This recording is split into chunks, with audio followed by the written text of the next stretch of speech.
Hi, Steve and Justin. This is Mike from Tracy. How do you guys determine a value stock? And does the value stock change in different economic conditions?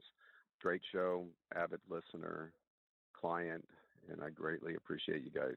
Have a great day and look forward to hearing your answer.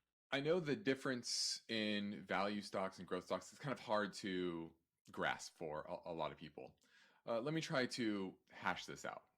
Does it change in different markets? Not really. Can a growth stock become a value stock at some point? Absolutely. I think of Apple kind of in that way. It's more of a hybrid stock now. There's usually a middle period where they're above average. They have above average growth for the economy, right? They're not just growing with the overall economy, and but they're lower growth than they have in the past. A lot of times because they just got so big, like Apple, and in law of large numbers, it's hard to continue to grow at a very fast pace when you're so large. Okay, and so companies mature, the ones that can actually truly grow into the valuations that the market has put on them when they were growth stocks, those tend to slowly migrate more towards value companies. And value is typically more to do with the multiples that it's trading at: price to sales, price to book, price to earnings, price to cash flow, etc. Those tend to be lower than the average of the market. Okay. Some are better than others. Some of those metrics are better than others, depending on the industry.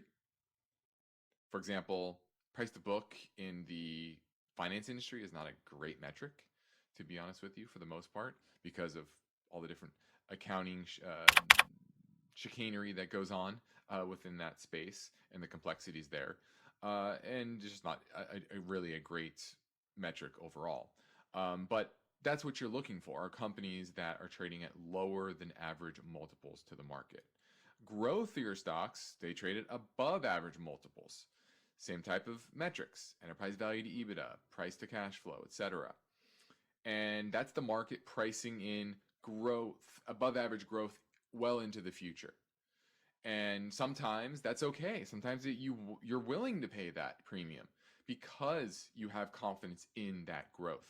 What happens in times like you saw over the past few years is the market gets overzealous and they think that all of these names, anything that's in the tech space, in the cloud space, go back to 2000, anything that was related to the internet and technology, they thought everything was just going to continue to grow at this crazy pace, and putting super high projections on what the value will be 5, 10, 15 years from now, what the business will be far out. Okay. The problem is that the reality of the situation is most of those companies are never going to reach the hype that the investors are putting on it, and internal managers and the C-suite is expecting for the business long term. So that's the difference between growth and value. And sometimes the growth stocks are in a different sector than it typically is. For example, housing stocks, home builders, before the financial crisis, were kind of priced like growth stocks. There was an expectation that these companies were going to just continue to just print money because the housing market was expected to continue to grow. There's a lot of money flowing there. Their profits were very high, and they didn't see that cyclical nature of the business. And frankly, most businesses are cyclical, and that's why in the good times, the multiples that companies that are put on companies in the marketplace are typically too high. And when the tide kind of turns, just like you've seen over the past 6, 9, 12 months, depending on which stock you're looking at, those multiples tend to come down.